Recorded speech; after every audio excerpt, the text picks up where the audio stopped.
Hello बच्चों। बेटा आज हम छोटे छोटे टॉपिक डिस्कस कर रहे हैं जो आपके इम्पोर्टेंट है एग्ज़ाम के पॉइंट ऑफ व्यू से 1 मार्क्स में पूछे जा सकते हैं। तो एक बार ध्यान से देखना।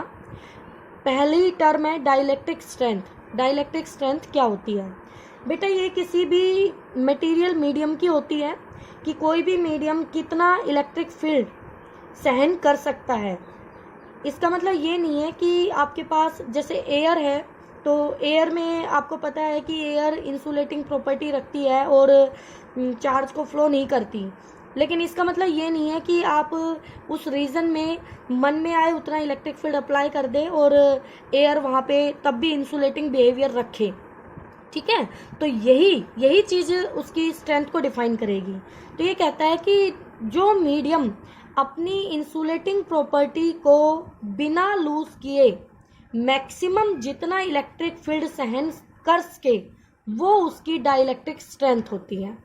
ठीक है बेटा, यानी अगर कोई रीज़न है हमारे पास और उसमें हमने इलेक्ट्रिक फील्ड अप्लाई कर रखा है और हम उसकी स्ट्रेंथ को बढ़ाए जा रहे हैं इलेक्ट्रिक फील्ड की गिवन रीजन में, और उसके बाद हम क्या देखते हैं वहाँ पर जो हमारे एटम मॉलिक्यूल्स थे वो टूटने लग जाए यानी पोलराइज होने लग जाए, तो वो उसका ब्रेकडाउन कहलाता है। तो वो उसकी मैक्सिमम स्ट्रेंथ से ऊपर चला जाता है, इसलिए उसका ब्रेकडाउन हो जाता है। तो विदाउट ब्रेकडाउन आप कह सकते हैं बिना इंसुलेटिंग प्रॉपर्टी को लूज किए या फिर विदाउट ब्रेकडाउन वो उसकी डाइलेक्ट्रिक स्ट्रेंथ होती है। ठीक है बेटा, तो जो हमारी एयर होती है उसकी डाइलेक्ट्रिक स्ट्रेंथ है कि हम 1 मीटर रीजन में 10⁶ वोल्ट पोटेंशियल डिफरेंस अप्लाई कर सकते हैं। इसका मतलब यह है कि वोल्ट पर मीटर किसकी यूनिट है, यानी गिवन रीजन में हम 10⁶ वोल्ट का इलेक्ट्रिक फील्ड अप्लाई कर सकते हैं। 6 वोल्ट पर मीटर का इलेक्ट्रिक फील्ड अप्लाई कर सकते हैं। जब आप इतना इलेक्ट्रिक फील्ड अप्लाई करोगे तब तक उसकी डाइलेक्ट्रिक स्ट्रेंथ ये मैक्सिमम है, इससे ज्यादा पे फिर एयर भी आपकी पोलराइज हो जाएगी और कंडक्ट करने लगेगी। वैक्यूम की डाइलेक्ट्रिक स्ट्रेंथ इनफाइनाइट है। ओके, अगर हम उस रीजन की एनर्जी निकालना चाहें कि वो कितनी मैक्सिमम एनर्जी झेल सकता है, तो एनर्जी डेंसिटी के लिए हमने क्या किया, एनर्जी डेंसिटी गिवन फील्ड की निकालते हैं हम।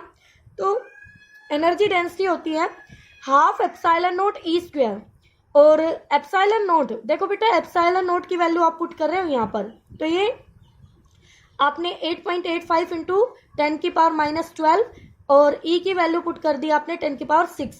ठीक है, तो यहाँ से जब आप इसको सॉल्व करोगे तो आपके पास ये आ जाएगी लगभग 4.42 जूल पर मीटर क्यूब इतनी, यानी वो मैक्सिमम इतनी एनर्जी डेंसिटी को सहन कर सकता है। ठीक है, तो बेटा डाइलेक्ट्रिक स्ट्रेंथ जो होती है वो सिर्फ नेचर ऑफ मटेरियल पर डिपेंड करेगी, ओनली मटेरियल के नेचर पे, यानी इस बात पे डिपेंड नहीं करेगी कि आपने इतने रीजन में एयर ली, या फिर मैं ऐसे समझाती हूँ आपको कि आपने इतने रीजन में एयर ले रखी है या इतने रीजन में एयर ले रखी है। यानी जो डाइलेक्ट्रिक स्ट्रेंथ है चाहे आपने कितने भी रीजन की एयर ले रखी है वो मैक्सिमम 10⁶ वोल्ट पर मीटर के फील्ड स्ट्रेंथ को सहन कर सकती है। उसके बाद ब्रेकडाउन वोल्टेज, यहीं से वोल्टेज निकल जाएगी आपकी। ब्रेकडाउन वोल्टेज क्या होगी, जो ब्रेकडाउन वोल्टेज देखो, वोल्टेज जो होती है वो E इंटू डी, तो इलेक्ट्रिक फील्ड तो है ही है, साथ में डी डायमेंशन को भी रिप्रेजेंट कर रहा है। तो ये बेटा दोनों बातों पे डिपेंड करेगी, डायमेंशन पे भी और नेचर ऑफ मटेरियल पे भी। ठीक है, अगर आप यहां से बात करें, आप इसको पूरे को इलेक्ट्रिक फील्ड देखते हैं तो आप कहेंगे 10⁶ वोल्ट पर मीटर, इतना आपने इलेक्ट्रिक फील्ड अप्लाई कर रखा है। और अगर आप इसको पोटेंशियल के टर्म में कहें तो आप ये कहेंगे कि 1 मीटर में 10⁶ वोल्ट। ठीक है, तो वो स्पेसिफिक पोटेंशियल हो जाएगा 1 मीटर का। तो यहां से देखिए बेटा, जो ब्रेकडाउन वोल्टेज है क्या वो डाइलेक्ट्रिक स्ट्रेंथ इंटू में डी उस डायमेंशन की प्रोडक्ट के ऊपर डिपेंड करेगा। इसका मतलब किसी भी मीडियम का ये तो सेम है, अगर नेचर सेम है मीडियम का तो ई सेम है, बट उसका ब्रेकडाउन वोल्टेज डिफरेंट हो सकता है अगर उसका डायमेंशंस अलग अलग है तो। बिल्कुल मैम, तो ये कहता है कि ये वो मैक्सिमम वोल्टेज है जिस वोल्टेज पर डाइलेक्ट्रिक ब्रेकडाउन टेक प्लेस कर जाए। ठीक है, तो यहाँ एक एग्जाम्पल है, यहाँ पैरेलल प्लेट ले रखी है, एक में डी सेपरेशन है, एक में 2D सेपरेशन है, दो प्लेट का, और एरिया सेम है दोनों का, कैपेसिटी C1 C2 है बेटा। तो डाइलेक्ट्रिक स्ट्रेंथ दोनों की इक्वल होगी, बट ब्रेकडाउन वोल्टेज अलग अलग होगा। इसका कम होगा क्योंकि डी जिसका कम है उसका ब्रेकडाउन वोल्टेज भी कम होगा, और जिसका डी ज्यादा है उसका ब्रेकडाउन वोल्टेज भी ज्यादा होगा। ठीक है, अब एक छोटी सी टर्म आती है कोरोना डिस्चार्ज। बच्चों ये कोरोना वो बीमारी वाला कोरोना नहीं है। कोरोना डिस्चार्ज आपका पहले एक टॉपिक आता था हमारा सिलेबस में, वैन डी ग्राफ जनरेटर, उसमें इसका यूज होता था इस कॉन्सेप्ट का, लेकिन अब वो टॉपिक हमारे सिलेबस में नहीं है। लेकिन कोरोना डिस्चार्ज की नॉलेज आपकी पूछी जा सकती है, तो ये आपको मालूम होनी चाहिए। तो कोरोना डिस्चार्ज क्या है? अब बेटा एक बात बताओ, अगर हमारे पास कोई कंडक्टर है और वो इररेगुलर शेप का है, जैसे मैंने यहाँ पे एक शो किया है, तो यहाँ पर आप देख रहे हैं ये तो एरिया ज्यादा है और यहाँ एरिया एक शार्प एज सी बनी हुई है।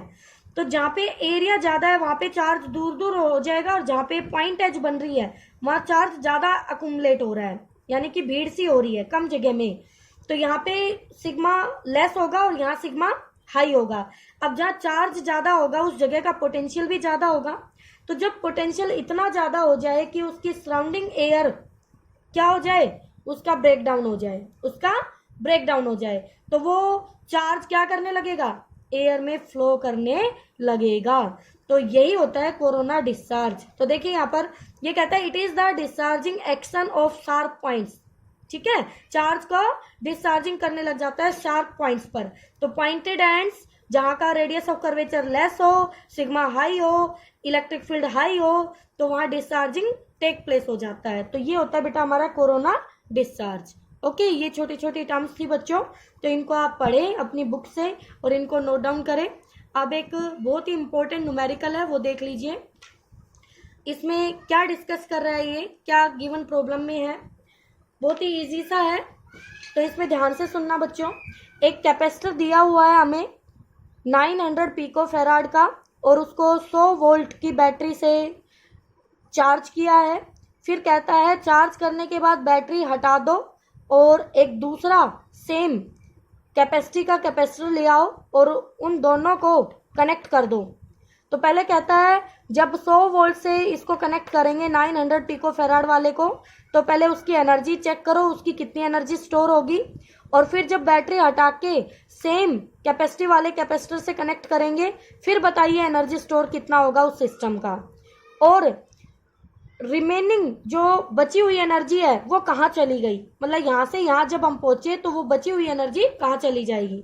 तो देखिए बेटा ध्यान से, कैपेसिटर ले लिया हमने फर्स्ट सिचुएशन, तो इसमें C1 ले लिया और 900 पिकोफैराड वैल्यू का है और 100 वोल्ट की बैटरी से इसको कनेक्ट कर दिया। तो इसका पोटेंशियल डिफरेंस कितना हो जाएगा, 100 वोल्ट। तो एनर्जी होती है हाफ CV²। C हमें मालूम है 900 पिकोफैराड, इंटू में V हमें मालूम है, V का स्क्वायर कर दिया, तो एनर्जी आ गई 4.5 इंटू 10⁻⁻6 जूल। ठीक है, अब इस बैटरी को हटा दिया और इस कैपेसिटर को दूसरे कैपेसिटर से जोड़ दिया।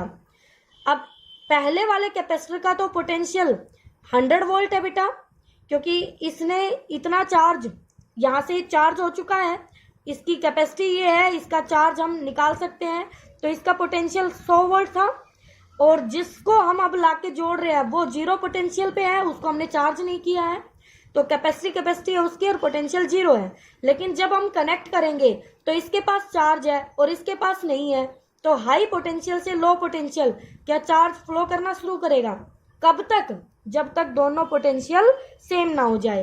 तो ये वही कॉन्सेप्ट आ गया कॉमन पोटेंशियल का, रीडिस्ट्रीब्यूशन ऑफ चार्ज का।